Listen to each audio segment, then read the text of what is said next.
Bien, bonsoir à toutes et à tous, Christophe Ventura, donc je vais parler en français aussi.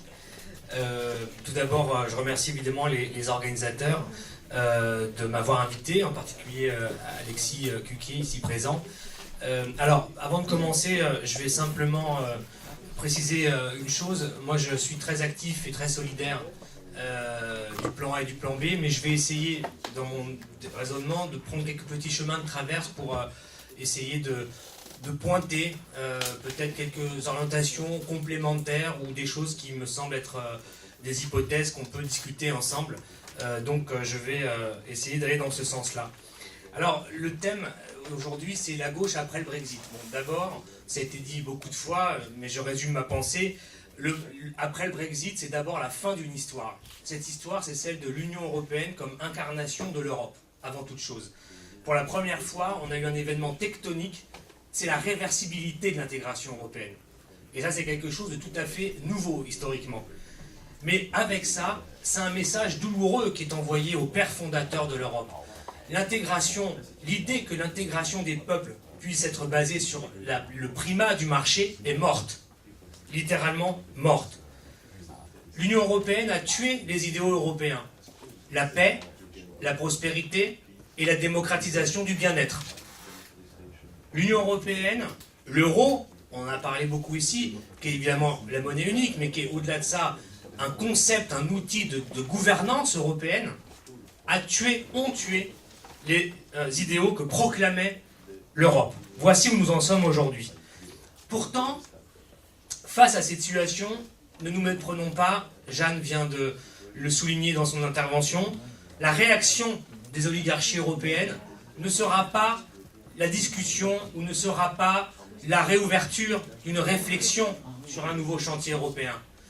La réaction des oligarchies européennes, mais j'entends par là celle des institutions européennes, mais également des élites nationales, en dépit des conséquences que va avoir l'élection de Donald Trump, qui semble déstabiliser les dirigeants européens, en dépit de cela, leur réponse va être une radicalisation du système européen.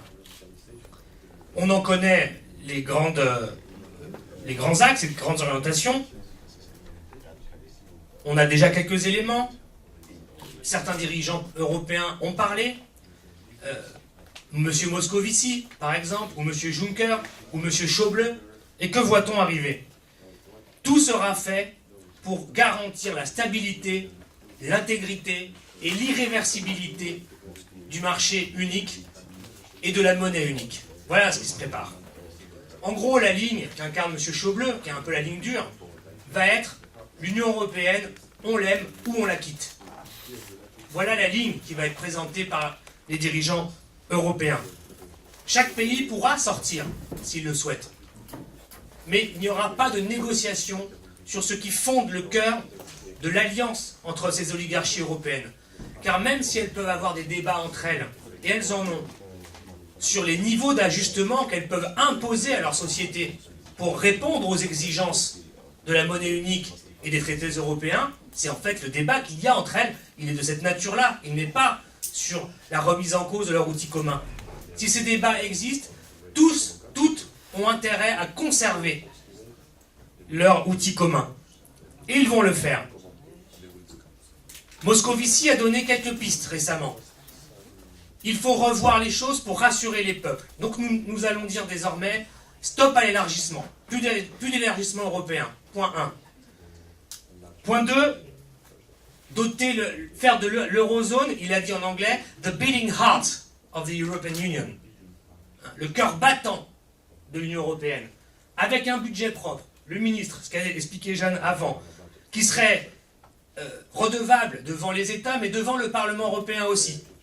Bref, une consolidation peut-être fonctionnelle des institutions, mais au service des mêmes politiques. De la politique de l'euro telle qu'elle est. Et qui nous sert, in fine, sur le plan strictement économique, ça a été dit aussi, à construire un outil de sous-évaluation de la monnaie allemande pour garantir à l'Allemagne sa domination économique, son surplus commercial dans l'économie continentale et internationale. Le rapport des 5 présidents ça a été dit, en juin 2017, nous aurons le livre blanc, qui doit servir finalement à préparer la rédaction d'un nouveau traité qui sera imposé en 2025 aux Européens. Là aussi, je cite une phrase qui dit tout. M. Juncker et la Commission européenne, dans leur dernière communication qui date d'il y a 10 jours, ont dit « Face à la crise mondiale, blablabla, Trump nous fait peur, c'est un nuage noir qui vient sur le commerce mondial, etc., etc. Nous ferons tout pour préserver l'intégrité du marché unique dans tous ses aspects. » Je m'attarde là-dessus pour que nous comprenions bien la situation historique devant laquelle nous sommes. Radicalisation du système pour se sauver dans le cadre d'une crise globale dont les oligarchies n'arrivent plus et n'arriveront pas à gérer les contradictions. Voilà où on en est. Mais pour revenir au sujet qui nous intéresse, la gauche face à tout cela. Eh bien, la gauche de transformation radicale, appelons-la comme on veut, celle qui n'est pas dans une stratégie d'accompagnement ruineuse du système et de sa crise, eh bien, admettons qu'elle est en difficulté pour beaucoup de raisons. Évidemment, elle n'a pas les moyens aujourd'hui de résoudre les contradictions de la situation historique. Mais ça n'a jamais été le cas, d'une certaine manière. Ses faiblesses sont ailleurs, ou en tout cas nouvelles, dans notre époque. D'abord, elle est insuffisante. Ses forces sont insuffisantes pour accéder au pouvoir d'État et ou gagner l'hégémonie politique et culturelle dans les sociétés. Dans certains endroits, évidemment, il y a une puissance importante, une montée en puissance des gauches radicales. Mais globalement en Europe, ce n'est pas le cas. Loin de là. Elle est également réduite sur le plan de sa crédibilité après l'échec cuisant de Tsipras et du non-respect du sens du référendum grec.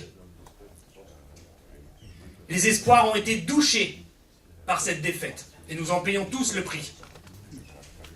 Mais il faudrait ajouter à cela le fait que, par exemple, nos amis de Podemos restent assez discrets sur toutes ces questions-là. On ne peut pas dire que Podemos en Espagne, par exemple, a imposé un agenda sur les questions européennes, ou pris un leadership sur la contestation de l'ordre européen. Non. Jeremy Corbyn, dont on connaît l'affinité qu'il a avec nous, en réalité, sur ces questions-là, a fait le choix, pour des raisons internes qu'on n'a pas le temps de développer ici, de ne pas faire une campagne de sortie de l'Union européenne par la gauche. Tout ça pèse sur la crédibilité de la gauche. Et puis, manque de crédibilité aussi pour une autre partie de notre famille, la gauche radicale, qui poursuit son rêve chimérique de refonte démocratique, écologique et sociale de l'Union européenne telle qu'elle est.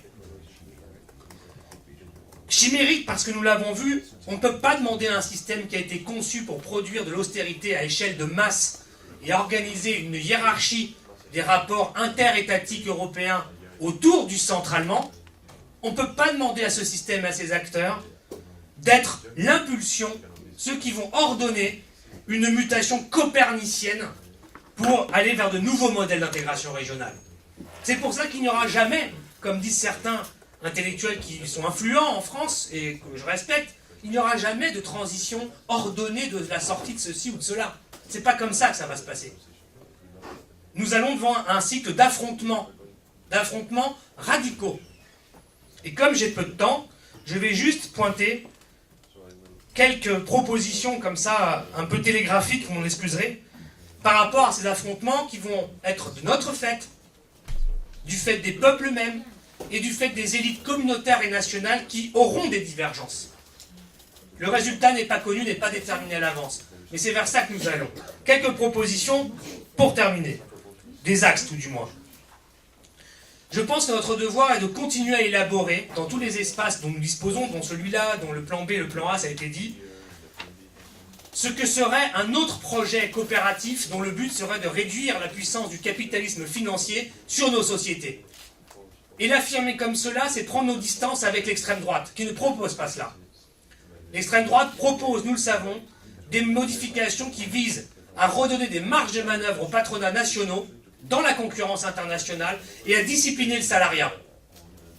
Et éventuellement, de redistribuer un peu socialement, de manière cosmétique, aux travailleurs en réprimant les immigrés et les pauvres. Comme je dois arrêter, j'ai été trop long, je m'en excuse, 3 principes qui me tiennent à cœur. 1.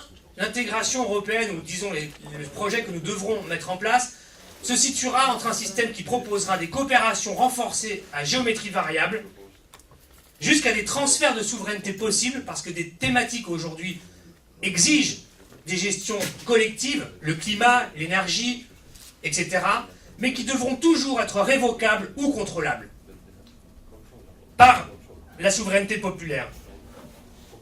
Je pense qu'il faut continuer de travailler sur l'axe suivant, celui qui vise à refondre le système de la hiérarchie des normes au niveau européen. Et celui qui permet aussi de renverser le principe de subsidiarité. Ce sont pour moi 3 axes de travail qui doivent intégrer nos réflexions et nos travaux dans les mois et les semaines qui vont venir.